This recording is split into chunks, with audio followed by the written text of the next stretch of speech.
Welcome everyone to another edition of The Rundown. And in this edition of The Rundown, I'm going to talk with Drew about a change in the coaching staff for the Colorado Rapids, where the club decided to part ways with Robin Fraser, but now what that means for the club looking ahead. Afterwards, we're going to talk about the upcoming match for the Colorado Rapids coming up against New England Revolution here at Dick's Sporting Goods Park. That and more on The Rundown. All right, Drew, we're finally back from the international break, the FIFA window that we had this past weekend where the Colorado Rapids did not play. But leading up to that window, that the club announced that they've parted ways with head coach Robin Fraser, which is a very difficult decision to make, especially with the position of head coach, such an influential, such an important decision.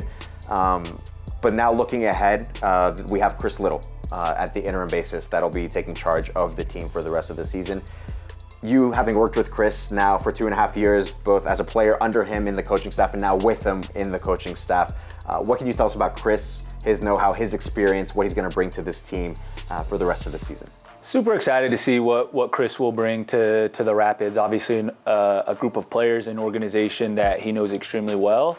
And he's well respected amongst the players because of his time with the Seattle Sounders and some of the young players he was able to get into the first team, and the amount of time that he spent here with the Rapids. And his time here, he knows the players extremely well, and he knows the club well, and he knows the direction that they were going. And I think he's going to have some ideas to simplify things from here on out with the remaining 8 games. This is a new opportunity for guys, and there could be some fresh energy anytime there's a coaching change. And I imagine, Chris is excited to put his touch on the team, and the players will be excited and motivated, for a new coach to try to prove, what they can offer and prove their worth and value every day at training. And it starts with the match on Saturday night against New England. Yeah, as you mentioned, it is a fresh opportunity for players to maybe to get some opportunities, to try something different maybe, to see out the rest of the season.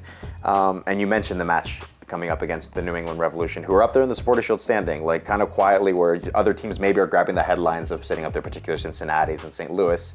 But New England's still a very good team that features the likes of Carlos Gil, Noel Buck, Gustavo Buck. The list goes on and on with that team. Now, they've also had to deal with the recent coaching change and Bruce Arena having to step down from his role there at the New England Revolution. But nonetheless, it is still a very dangerous team to deal with, despite that last-minute goal that they let in against Minnesota during this past weekend, during the international break.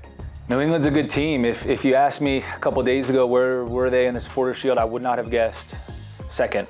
Right, and so they've got a good combination of experienced players, especially in defense, and some youngish, in their prime, attacking type players, led by Carlos Gil, who is a very recent former MLS MVP, and is a extremely exciting, extremely attack-happy player, right? He plays in the number 10 position, where he kind of has a free role to move around, get on the ball, very similar to an Emmanuel Reynoso or Hani Mukhtar.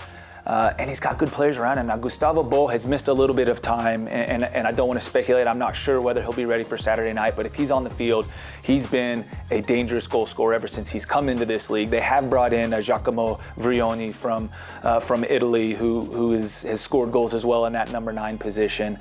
Carlos Gil's little brother, Nacho Gil, is back healthy and playing in matches. Mark Anthony Kaye is a player that the Rapids know well, and they have some experience in the back in an Omar Gonzalez and an Andrew Farrell and a Dave Romney and a Matt Polster. This is a good, solid team, and guess what? They can hurt you in transition like almost every single team in this league. And so they're going to bring an exciting group of players to Dick's Sporting Goods Park, and the Rapids will have to feed off of this kind of new energy and motivation that they have under a new coach, and having not had to play on the international break. They'll have some fresh legs. They should be pretty healthy. It'll be a good matchup. So there you have Drew's take on what it's going to take for the Colorado Rapids to earn a result against the New England Revolution here at Dick's Sporting Goods Park. And we got Drew's take, like I mentioned. We spoke with the team leading up to the match against the New England Revolution. You know, they're an experienced team. I thought they were very good in their last game away in Minnesota. They were well organised. They were really effective in transition. So they're a good team. So we expect a good test. But really, our focus this week is really getting back to us.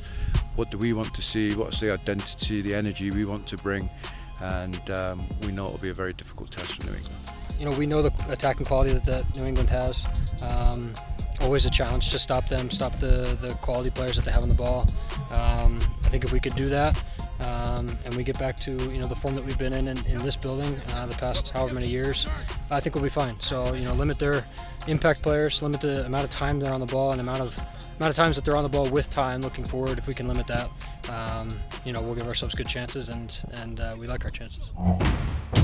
All right, so we heard from the team there leading up to the match against the New England Revolution. Drew, overall, outside of even just this match against the New England Revolution, what are you looking for from this Rapid squad for the rest of the season?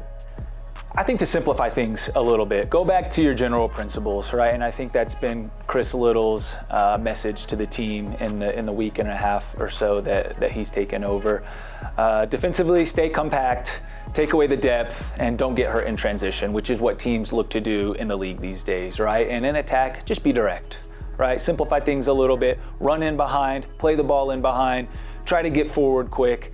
You got a lot of pace, and you've got a number 9 now that comes alive in the box, right? And you have the Connor Ronins and the Sidney Tavareses and the Ralph Prisos that can hold down things in the middle of the field. So just simplify things, be direct, be goal hungry.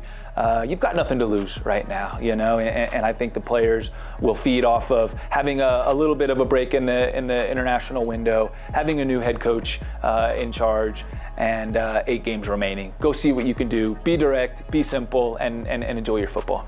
Thank you, Drew, for that input in terms of what it's going to take for this Colorado Rapids side to earn a result against the New England Revolution, a very tough opponent in the league, and then also just simplifying things for the Colorado Rapids for the rest of the season to close out in a strong manner. So with that, as we mentioned, the New England Revolution match will take place on Saturday, September 16th with the 7:30 p.m. Mountain Time kickoffs. You can catch that on MLS Season Pass on Apple TV, or come here to Dick's Sporting Goods Park to catch the Burgundy Boys. That's it for this edition of The Rundown.